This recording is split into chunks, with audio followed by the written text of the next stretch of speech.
여러분 너무 오래간만입니다. 그동안 카톡으로는 말씀을 나누고 했지만 이렇게 또 얼굴을 뵈니까 어쩔 수 없이 또 긴장이 되네요. 네, 제가 예배 순서도 집에서 많이 또 보기도 하고 또 묵상을 했는데도 자꾸 눈이 가려져요. 긴장을 해서 그런지 모르겠지만 그런데 여러분들은 사랑이 많으신 분들이시니까 너그러이 용서해 주시리라 믿습니다. 또 몸집이 이렇잖아요. 그러니까 또 한편 또 귀여워도 해주시고, 네, 곰돌이 푸처럼, 네. 어쨌든 간에 그런데 중요한 것은 말씀을 들으실 때는 마음을 내려놓고 생각을 접어두시고 말씀에만 집중하셔서 이 말씀이 여러분의 삶에 지혜가 되고 또 한 주간의 삶에 있어서 은혜가 되는 복된 말씀이 되어지길 주님으로 간절히 축원합니다. 오늘 말씀은 목표를 끝까지 붙들라라는 제목을 가지고 여러분과 함께 말씀을 나누려고 합니다. 저는 이 시간에 여러분에게 두 가지 질문을 먼저 드리고 말씀을 전할까 합니다. 여러분은 지금 무엇을 향해 가고 계십니까? 또 한 가지는 여러분은 여전히 믿음의 길 위에 서 계십니까? 라는 질문입니다. 제가 여러분에게 이 질문을 드리는 것은 믿음 없는 분들에게 질문을 드리는 것이 아닙니다. 교회를 떠난 사람에게 묻는 질문도 아니고요. 이 질문은 예배의 자리에 앉아있는 여러분에게 직접적으로 제가 드리는 질문입니다. 또 이미 여러분 예수를 믿고 계시잖아요. 예수님을 믿고 계신다고 여러분이 믿음으로 고백하시는 분들에게 드리는 질문이기도 합니다. 왜냐하면 우리가 신앙을 가지고 있지만 우리가 깨닫지 못하고 가장 위험한 것이 있는데 그것은 믿지 않는 것이 아닙니다.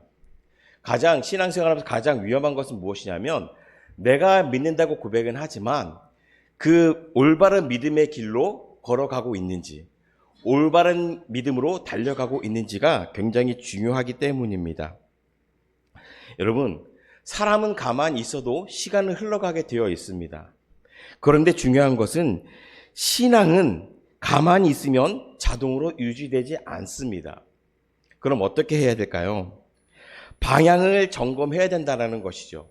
내가 지금 올바른 신앙생활을 하고 있는지 올바른 길로 달려가고 있는지를 날마다 우리가 점검을 하고 또한 내가 목적하는 그 목적지가 과연 어디인지를 바르게 설정해서 달려가는 것이 중요하다고 생각되어집니다.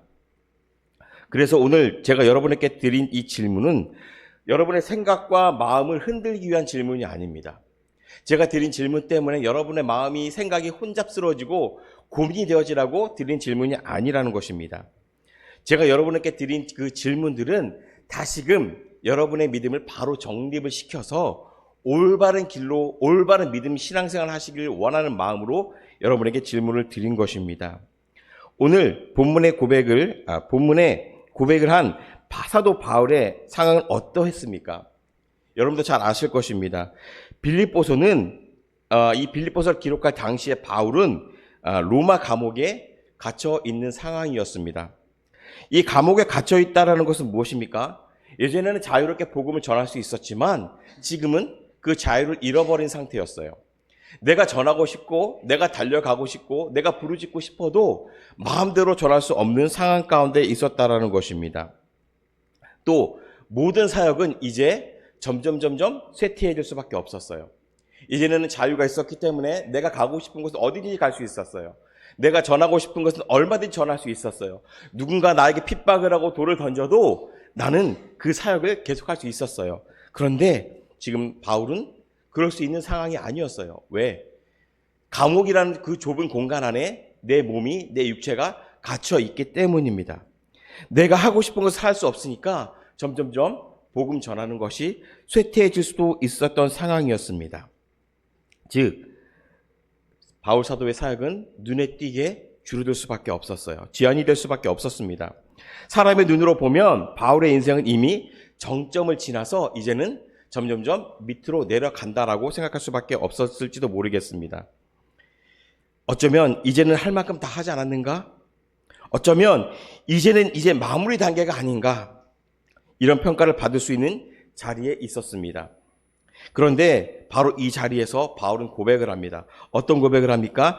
나는 아직 내가 잡은 줄로 여기지 아니하고 라고 고백하고 있습니다. 여러분, 이 고백은 겸손에 마르기 이전에 신앙의 방향을 분명히 붙드는 고백일 거라고 생각이 되어집니다.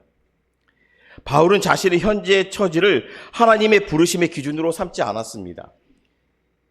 환경이 바뀌었다고 해서 하나님의 부르심이 줄어드는 것이 아니기 때문입니다. 역할이 달라진다고 해서 목표가 사라지는 것도 아닙니다. 이것이 성경이 말하는 성숙한 신앙이라고 말할 수 있을 것입니다. 우리는 어떻습니까?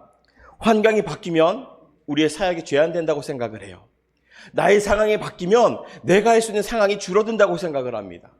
우리는 상황에 따라서, 내 처신에 따라서, 처지에 따라서 하나님의 사역을 열심히 했다가도 하고 열심히 하지 못하기도 한다는 것입니다. 그런데 사울 바도는 그렇지 않았어요. 여러분, 바울은 이미 많은 것을 이룬 사람이었습니다.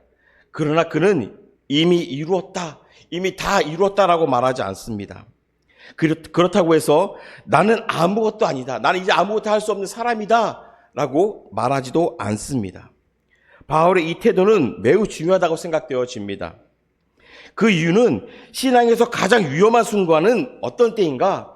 실패의 순간이 아니라 스스로 만족하는 순간이기 때문입니다. 이 정도면 괜찮다, 나는 이만큼 믿었다, 이 생각이 드는 순간 우리의 신앙은 더 이상 앞으로 나아가지 않게 된다는 것입니다. 그래서 바울은 스스로에게 긴장감을 유지하는 것 같아요. 왜냐하면 신앙은 한 시점의 결단이 아니라 평생 지속되어져야 할 방향성이 있기 때문입니다. 한순간으로 끝나는 것이 아니에요. 내가 어떤 목표를 한번 이뤘다고 해서 그것이 신앙의 끝이 아니라는 것입니다. 바울은 또한 자신이 달려가는 이유를 분명히 말합니다. 그리스도 예수 안에서 하나님이 위에서 부르신 부르심의 상을 위하여 라고 말합니다. 이 부르심의 상은 무엇입니까? 또한 무엇을 의미합니까? 이 부르심은 구원의 부르심인 것입니다. 바울은 구원을 얻기 위해 달리는 사람이 아니었습니다. 이미 은혜로 부르심을 받은 사람입니다. 그의 경주는 공로를 쌓는 경주가 아니라 은혜에 합당하게 살아가는 경주인 것이었습니다. 두 번째로 이 부르심은 위로부터 오는 부르심이라고 말합니다. 사람의 인정이나 평가에서 오는 소리가 아닙니다. 세상의 기준이나 성공에서 오는 소리도 아닙니다. 그래서 바울은 감옥에서도 흔들리지 않을 수 있었던 것입니다. 셋째, 이 부르심은 완성을 향한 부르심입니다. 현재의 상태가 끝이 아니라 그리스도를 닮아가는 그 완성을 향해 나아가라는 부르심이라는 것입니다. 바울이 말하는 이 완성을 위한 부르심은 무엇입니까? 우리가 이 땅에서 완전해질 수 있다는 뜻이 아닌 것입니다. 바울은 스스로 분명하게 말을 합니다. 뭐라고요? 내가 이미 얻었다 함도 아니요 온전히 이루었다 함도 아니라. 그는 자신이 아직 완성되지 않았음을 알고 있었습니다. 그럼에도 불구하고 그는 멈추지 않았습니다. 우리는 어떻습니까? 우리가 부족하다 싶을 때, 내가 할 수 없다 싶을 때 우리는 멈추기를 주저하지 않습니다. 그런데 바울은 주저하지 않고 멈추지도 않았다라는 것입니다. 그는 자신이 아직 완성되지 않았음을 알고 있었다고 말하고 있습니다. 왜냐하면 하나님의 부르심은 이미 완성되었다는 선언이 아니라 완성을 향해 끝까지 가도록 부르시는 부르심이기 때문입니다. 바울에게 완성이란 단순히 신앙의 연수가 쌓이는 것이 아닙니다. 그리스도를 점점 더 닮아가는 삶이었습니다. 생각이 바뀌고 우리의 선택의 기준이 달라지고 삶의 방향이 그리스도를 향해 정렬되어가는 그 과정, 그것이 완성을 향한 현재의 모습이었습니다. 그래서 그는 신앙의 종착역으로 자신의 삶을 여기지 않았습니다. 오히려 뒤에 있는 것은 잊어버리고 앞에 있는 것을 잡으려고 계속해서 앞으로 나아가고 있습니다. 그 중요한 것은 이 고백이 형편이 좋을 때가 아니라 감옥이라는 제한된 공간에서 나왔다는 사실인 것입니다. 바울의 삶은 확장되고 있지 않았고 오히려 점점 좁아지고 있었습니다. 그럼에도 그는 방향성을 잃지 않았습니다. 완성을 위한 부르심은 환경이 좋아질 때만 유효한 부르심이 아니라 고난과 제한 속에서도 여전히 시선을 위로 향하게 만드는 부르심이기 때문입니다. 궁극적으로 이 부르심은 마지막 날 하나님 앞에 서게 하는 것을 바라보게 만드는 것입니다. 이 땅에서의 성공이나 사람의 인정이 아닙니다. 하나님이 위에서 부르시는 날, 곧 하나님의 인정을 향해 살아가는 모습이라는 것입니다. 우리는 이 땅에서 인정받기를 너무 좋아하죠. 여러분만 그렇습니까? 여기서 있는 목회자들도 인정받기를 원합니다. 인정받는 것을 너무 좋아해요. 그런데 인정받는 것보다, 사람에게 인정받는 것보다 누구에게 인정받는 것이 가장 좋은 것인가? 오늘 바울을 통해서 우리는 알 수 있습니다. 하나님께 인정받으셔야 됩니다. 아무리 사람에게 인정받고 나서 마지막 날 하나님 앞에 섰을 때 내가 너를 도무지 알지 못한다라는 말을 들은다면 여러분 어떻게 하시겠습니까? 부끄럽지 않으시겠습니까? 우리가 하나님께 인정받으려 노력할 때 우리는 겸손해질 수 있는 것입니다. 사람에게 인정받으려고 할 때는 우리가 겸손해진다 할지라도 그 겸손은 가식적인 겸손이 될 수밖에 없어요. 여러분, 원하옵기는 여러분이 하나님께 인정받는 삶을 살아가시길 바랍니다.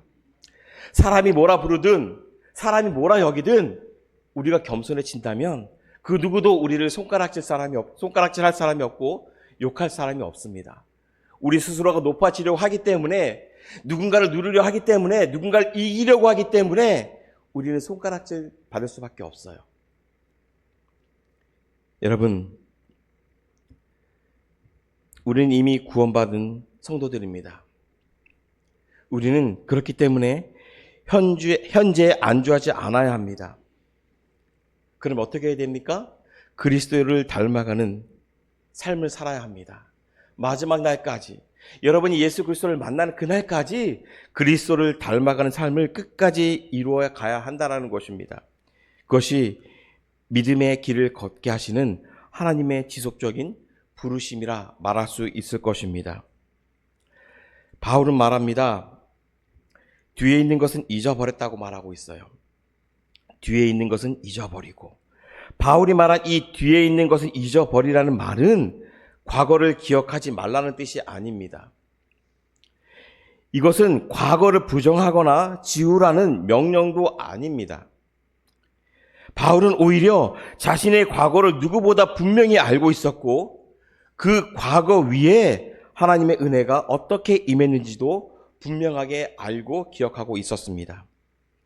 바울이 말한 뒤에 있는 것은 두 가지를 포함한다고 생각되어집니다. 하나는 과거의 실패와 죄책감이고 다른 하나는 과거의 성공과 자랑입니다. 우리는 실패에 머물면 낙심하고 앞으로 나아가지 못합니다. 그러나 성공에 머물면 안주해서 더 이상 달리지 않기도 합니다. 그래서 바울은 과거의 어떤 모습도 지금의 신앙 방향을 결정하게 두지 말라고 말하고 있는 것입니다. 따라서 잊어버리라는 말의 참된 의미는 과거를 지우라, 과거를 잊어버리라는 의미가 아니라 과거가 오늘의 순종과 방향을 규정하지 못하도록 하라고 하는 말인 것입니다. 과거의 실패가 현재를 옳지 못하게 하고 과거의 성공이 현재를 멈추게 하지 말라라는 것이죠.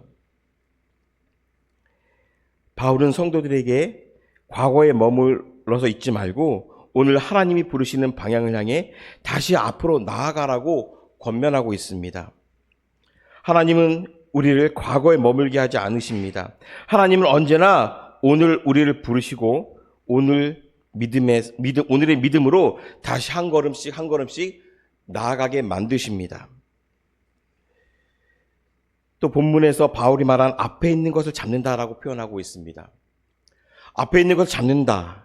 이 표현은 단순히 미래에 더 좋은 무언가를 얻겠다는 뜻이 아닙니다. 이 말은 신앙의 방향과 태도를 분명히 하는 매우 중요한 고백인 것입니다. 바울은 이미 과거를 내려놓았습니다. 이제는 막연한 기대가 아니라 분명한 목표를 향해 자신의 시선을 집중하고 있다는 것입니다. 그리고 그곳으로 삶을 옮겼다는 것입니다. 바울에게 앞에 있는 것이란 지금보다 더 편안한 삶이나 더 큰 성공이 아니었습니다. 그것은 그리스도를 더 깊이 알고 그분을 닮아가며 하나님이 위에서 부르신 그 부르심의 완성을 향해 나아가는 삶인 것입니다.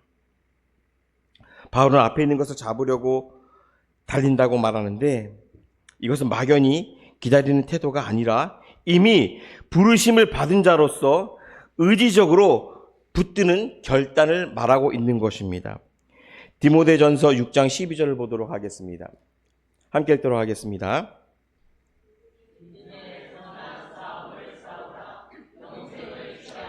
이를 위하여 내가 부르심을 받았고 많은 증인 앞에서 선한 증언을 하였도다. 아멘. 여기서 바울이 영생을 취하라라고 말하고 있습니다. 하나님이 약속하신 것은 이미 주어진 은혜이지만 믿음으로 붙들어야 할 대상이 있다는 것입니다.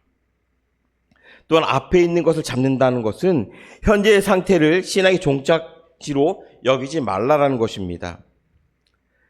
지금의 자리, 지금의 신앙, 지금의 형편에 머무르지 않고 하나님께서 준비하신 더 온전하고 완전한 모습으로 나아가겠다는 태도를 우리에게 설명해 주고 있는 것입니다. 그래서 이 표현은 성도를 조급하게 만드는 말이 아니라 안주하지 말라라고 우리에게 권면해 주고 있다는 것입니다.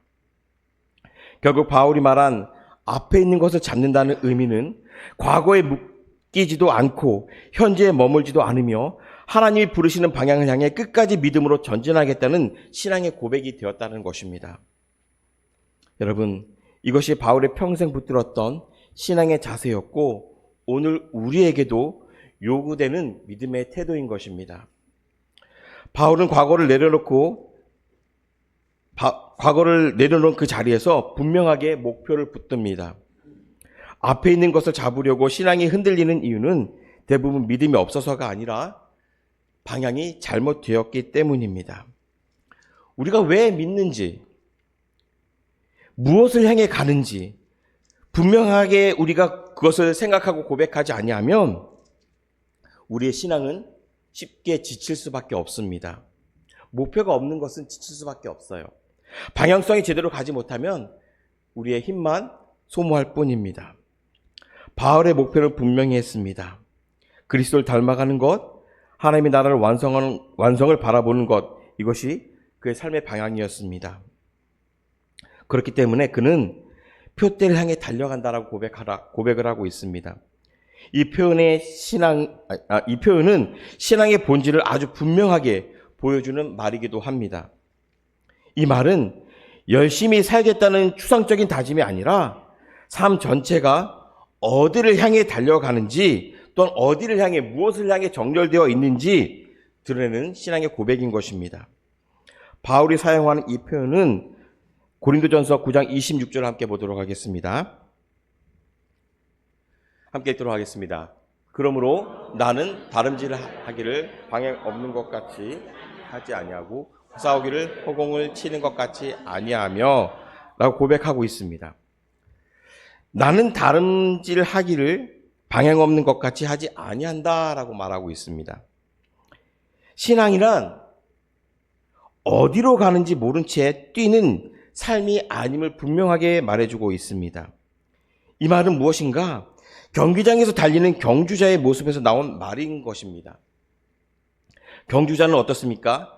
달릴 때 주변을 바라보지 않습니다. 목표만을 바라보며 뛰어갑니다. 결승선을 바라보고 그 지점을 향해 온 힘을 다해서 뜀박질을 합니다. 바울에게 표대란 바로 그리스도 예수 안에서 하나님이 위에서 부르신 그 부르심, 곧 그리스도를 닮아 마지막 날 하나님 앞에 서는 목표를 의미하는 것입니다. 따라서 표대를 향해 달려간다. 이 말은 방향이 분명한 삶을 살아가도록 우리에게 권면해 주고 있다는 것입니다. 바울은 자신의 삶이 고난 가운데 있든 감옥에 있든 사역이 제한되어 있든 상관없이 인생의 방향만큼은 흔들리지 않게 붙들고 있었습니다. 상황은 달라질 수 있지만 목적지는 바뀌지 않는다는 고백인 것입니다. 또한 이 표현은 멈추지 않는 신앙을 의미합니다. 바울은 이미 도착했다고 말하지 않습니다. 그는 여전히 달리고 있다고 말합니다. 이것은 신앙이 한순간의 결단이나 과거의 열심으로 유지되는 것이 아니라 끝까지 지속되어야 할 여정임을 우리에게 분명하게 말해주고 있는 것입니다. 사랑하는 여러분, 표대를 향해 달린다는 것은 지금의 자리에서 만족하거나 안주하지 않는 것입니다. 계속해서 하나님이 부르시는 방향으로 나아가겠다고 하는 우리의 태도이며 결단인 것입니다.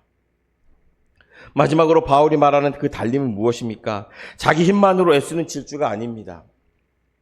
이것은 구원을 얻기 위한 경쟁이 아니라 이미 은혜로 부르심을 받은 자가 그 은혜에 응답하며 살아가는 삶의 방향을 우리에게 분명하게 말해주고 있는 것입니다. 그래서 표대를 향해 달린다는 말은 조급함이나 불안이 아니라 분명한 목적을 가진 신실한 인내를 우리에게 말해주기도 합니다. 우리에겐 인내가 있습니까? 하나님을 믿는 사람들에게는, 내가 믿는다 고백하고 하나님을 사랑한다고 말하는 사람들에게는 끊임없는 인내가 필요합니다. 하나님을 모르는 사람들은 하나님을 모르기 때문에 중간에 힘들고 지치고 어려울 때, 낙심될 때 포기해버리고 내려놓을 수 있지만, 하나님을 믿는 사람들은 나는 신앙입니다, 하나님을 사랑합니다 라고 고백하는 사람들에게서는 끝까지 갈 수 있는 인내심이 필요하다라는 것입니다. 말씀을 맺도록 하겠습니다. 바울이 말한 표대를 향해 달려나간다. 앞에서 설명드렸지만 과거에 머물지 않고 현재에 안주하지 않으며 그리스도를 목표로 삼아 마지막 날 하나님 앞에 설 때까지 방향을 잃지 않고 믿음의 길을 계속 걸어가겠다는 신앙의 고백이 우리에게도 필요하다는 것입니다. 바울은 신앙을 끊임없이 달려가는 것으로 표현합니다. 멈출 수도 있었습니다. 할 만큼 다 했습니다. 더 이상 자기가 안 해도 다른 사람이 할 수도 있습니다. 그럼에도 불구하고 바울은 끝까지 나아가고 있습니다.